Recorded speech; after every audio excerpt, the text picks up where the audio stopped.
So I'm going to do some ranting. If you want to leave, that's fine. I expect to lose followers over this, and I'm okay with that too, because I just got to get this shit off my chest.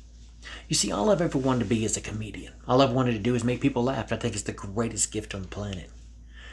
And 2019 and TikTok made that happen for me. And I'm ever going to always be so grateful for that, because I got to get a sampling of it. And it felt so awesome when you were growing and people were loving you and leaving you comments, and you just felt like you were on top of the world, even though that world was just a small soapbox. I was okay with that. And I generally try to stay away from politics and religion, because everyone's entitled to their own personal opinion, and who am I to make you think my way? It's not my job. But there is a section of this country who believe that they are the police of everything righteous and right, and if you don't think their way, then you're a bigot, racist, piece of shit, transphobe, and you're going to get canceled, and you deserve it. Nana boo-boo. And I think those people are retarded. I'm just going to be honest with you. So a couple of years ago, I made a video, 12-second video, making fun of Obama and the vaccine. It was funny. It got millions of views, and it got shared, and it was stolen and re-uploaded, and it was in compilations, and I was like, oh my God, I'm going to be famous. And instead, I was just hated. I got a lot of followers from it, a lot of followers. But the hate was just non-stop. I was a Trump tard and a racist, and I was a cult follower, and I'm thinking, where in that video did you get any of that? I don't understand. But whatever. The reality is yeah, I did vote for Trump. I voted for that man twice. But I assure you, I'm no cult follower. I have never blindly followed anyone who's been in Congress for 50 years, 40 years. I've never voted for anyone who voted in the 3-strike law. I've never voted for anyone who said it was okay to detain Americans without any due process whatsoever. I've never voted for any of those fuckers. Until that man came down the escalator. That man that I wrote about in my 8th grade civics class. That man that I wanted him and Ross Perot to run this country like a corporation that it was designed to be. That man who sat on Oprah's couch as she begged him to run. That man who backed Jesse Jackson. That man who sat in Congress and told them how to run this shit. He was like E.F. Hutton. When he talked, people listened. He was that famous. And how were we to know when he came down that escalator in a red tie that he was going to be just an amazing dictator, racist, bigot? Let me ask you this, though. If he'd have come down the escalator in a blue tie, would you have voted for him? Because I would have. I voted for Donald Trump and his ideals. I didn't vote for a party.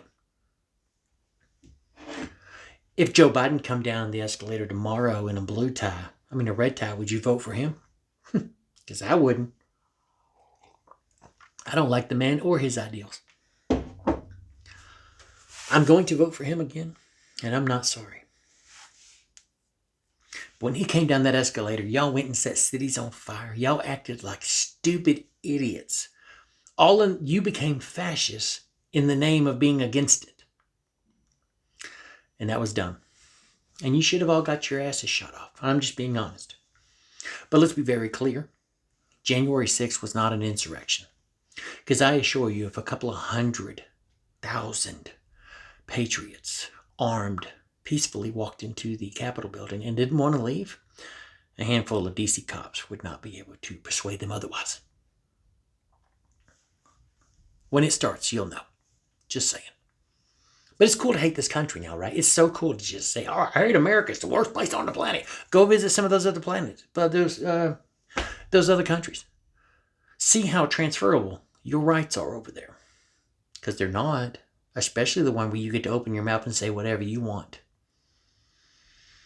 Go try to get some weed in Russia and see how that worked out.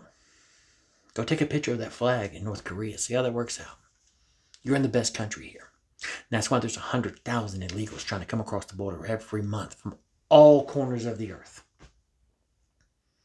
When are y'all going to set up a task force to go warn them not to come here because it's so bad and so dangerous?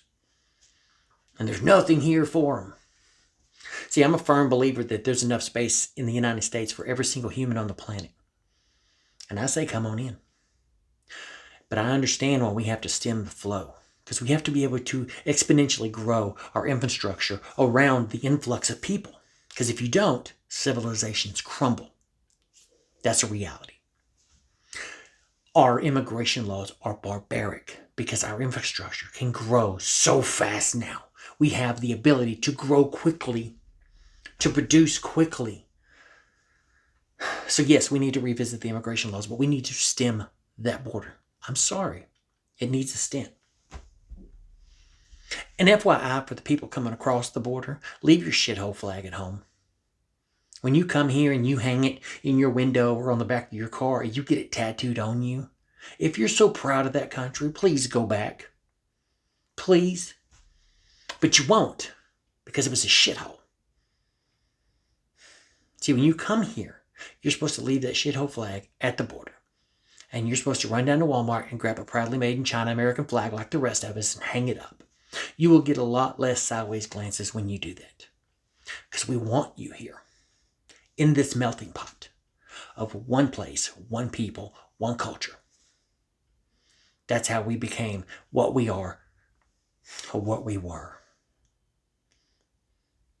What we were. What we need to get back to.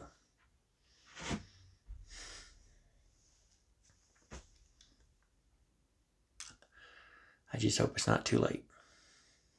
Because this is a great country.